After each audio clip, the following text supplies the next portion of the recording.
2 ദിവസം ചേർത്തുകൊണ്ട് ഹോളിഡേ കിട്ടിയപ്പോൾ നമ്മളൊന്ന് കറങ്ങാനിറങ്ങി. എവിടേക്കെന്നല്ലേ? തെന്മലയ്ക്ക. ഞാനൊരു ആറ്റിങ്ങൽകാരിയാണെങ്കിലും തെന്മലയൊന്നും ഇതുവരെയും കണ്ടിട്ടില്ല. ആദ്യമായിട്ടാണ് പോകുന്നത്. അതിൻ്റെ ഒരു എക്സൈറ്റ്മെൻറ്റ് എനിക്കുണ്ട്. പോകുമ്പോൾ നല്ല ക്ലൈമറ്റ് ആയിരുന്നു കേട്ടോ. പിന്നെ പോകുന്ന വഴിക്ക് കുളത്തൂപ്പുഴ ശ്രീ ധർമ്മശാസ്ത്ര ക്ഷേത്രത്തിലൊന്ന് കയറി. നമ്മളവിടെ എത്തുമ്പോഴേക്കും അമ്പലമൊക്കെ അടച്ചിട്ടുണ്ടായിരുന്നു. പിന്നെ ഈ കാണുന്ന സ്റ്റോറിൽ നിന്ന് നമ്മൾ കുറച്ച് പൊരിയൊക്കെ മേടിച്ചു. അവിടെ ആറ്റിൽ മീനുണ്ട്. ആ മീൻ നമ്മളിതുപോലെ വഴിപാടായിട്ട് പൊരി വാങ്ങിച്ച് ഇട്ട് കൊടുത്താൽ നമ്മുടെ ദേഹത്ത് അരിമ്പാറയോ അങ്ങനെ എന്തെങ്കിലുമൊക്കെ ഉണ്ണികളുണ്ടെങ്കിൽ അത് പോകുമെന്നാണ് പറയുന്നത്.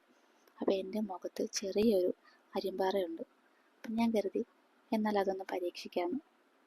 അങ്ങനെ ഞാനും വാങ്ങി. മീനൊക്കെ കണ്ടോ, അങ്ങ് ദൂരേക്കാണ് കിടക്കുന്നത്, ഒന്നും അടുക്കുന്നില്ല. പിന്നെ ഞാനും വേറെ കുറച്ച് ആൾക്കാരൊക്കെ ഉണ്ടായിരുന്നു. അവരുടെയും ഗതി ഇത് തന്നെയാണ്, മീൻ അടുക്കുന്നേ ഇല്ല. കുറച്ച് കഴിഞ്ഞപ്പോൾ മഴ നന്നായിട്ട് കനക്കാൻ തുടങ്ങി.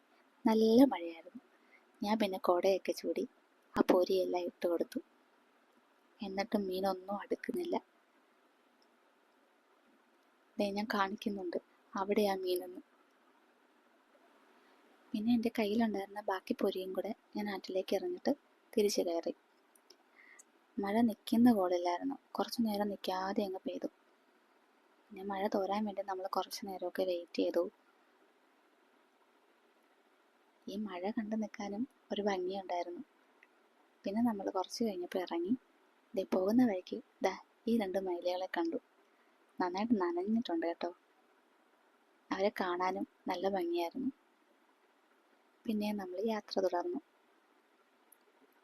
പോകുന്ന വഴിക്കേക്ക് ചെറിയ ചെറിയ കോടകളുണ്ടായിരുന്നു. അതൊക്കെ കാണാനും നല്ല രസമായിരുന്നു. പിന്നെ ഇവിടെ കാണുന്നതാണ് കല്ലട ഡാം.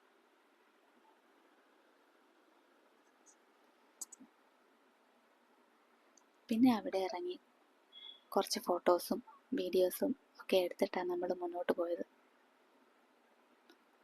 നമ്മൾ പോയ 2 ദിവസം അത്യാവശ്യം നല്ല മഴയുണ്ടായിരുന്നു.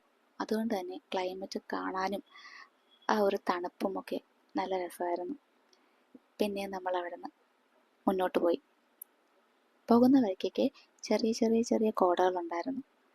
പിന്നെ ഇതൊക്കെ കാണുമ്പോഴുണ്ടല്ലോ മനസ്സിനൊക്കെ നല്ലൊരു കുളിർമയാണ്. മൈൻഡൊക്കെ ഒന്ന് ഫ്രഷ് ആവും. ഒന്നും ഓർക്കാണ്ട് നല്ലൊരു ഹാപ്പി മൂഡ് കിട്ടും. ഞാനിങ്ങനെ അധിക യാത്രകളൊന്നും പോയിട്ടില്ല കേട്ടോ. ഈ കാണുന്ന പോലെ കുറേ സ്ഥലത്ത് കോടകൾ കാണാമായിരുന്നു. കല്യാണം കഴിഞ്ഞതിന് ശേഷമാണ് ഞാൻ ഇതുപോലെയൊക്കെ പോകാൻ തുടങ്ങിയത്. ഞങ്ങളുടെ കല്യാണം കഴിഞ്ഞിട്ടുള്ള ആദ്യത്തെ ട്രിപ്പ്, അതായത് ഞങ്ങൾ 2 പേരും മാത്രം. പിന്നെ അടുത്തത് എനിക്ക് വ്യക്തമായിട്ട് അറിയില്ല. ഈ പറയുന്നത് 13ാം കണ്ടറപ്പാലം അങ്ങനെ എന്തോ ആണ്. ഈ പാലം കാണാൻ ഒരു പ്രത്യേക ഭംഗിയായിരുന്നു. ഞാനിതിൻ്റെ വീഡിയോ ഫുൾ എടുക്കാൻ നോക്കിയതാ. പക്ഷെ അവിടെ റോഡ് പണി നടക്കുന്നത് കൊണ്ട് എനിക്ക് ഫുൾ എടുക്കാൻ പറ്റിയില്ല. അവിടെ നല്ല ട്രാഫിക് ഉണ്ടായിരുന്നു. പിന്നെ നമ്മൾ ഇവിടെ നിന്ന് പതുക്കെ പോയത് എങ്ങോട്ടാന്ന് വെച്ചാൽ ആര്യങ്കാവിലോട്ടാണ്. അവിടുത്തെ വിശേഷം അടുത്ത വീഡിയോയിൽ പറയാം.